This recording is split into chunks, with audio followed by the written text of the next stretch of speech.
mga kachika! So for today's video, ipapakita ko sa inyo kung paano gumawa ng Bass Burn Cheesecake.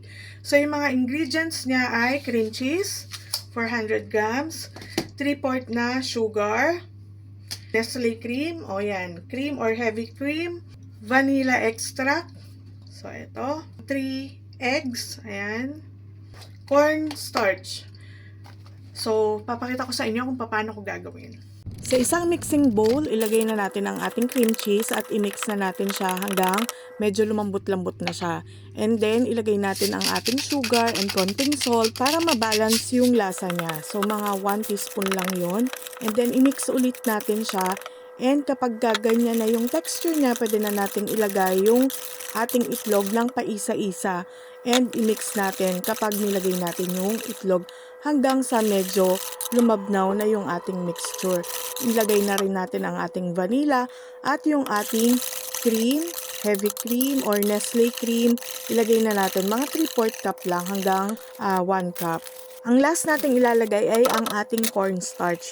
So, mga 3 kutsarang cornstarch lang yan. And then, imimix na natin siya. Mas mararamdaman nyo na lalapot ulit siya.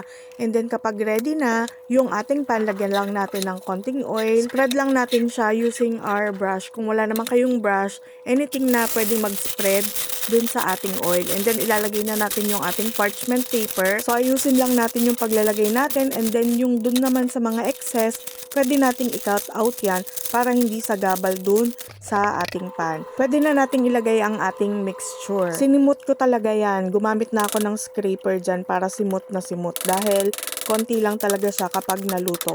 So ayusin lang natin siya, medyo itaktak natin para mawala yung bubbles. And ilagay na natin sa ating air fryer. So 100C lang yan for 15 to 20 minutes. And then kapag natapos na yung 100C, ilalagay na natin siya sa 130 to 135 and then mga 30 minutes na isasalang naman natin hanggang sa maging ganyan yung color niya. Check nyo din siya from time to time dahil baka masunog siya. Cool down nyo na for 2 hours, then pwede nyo nang i-ref.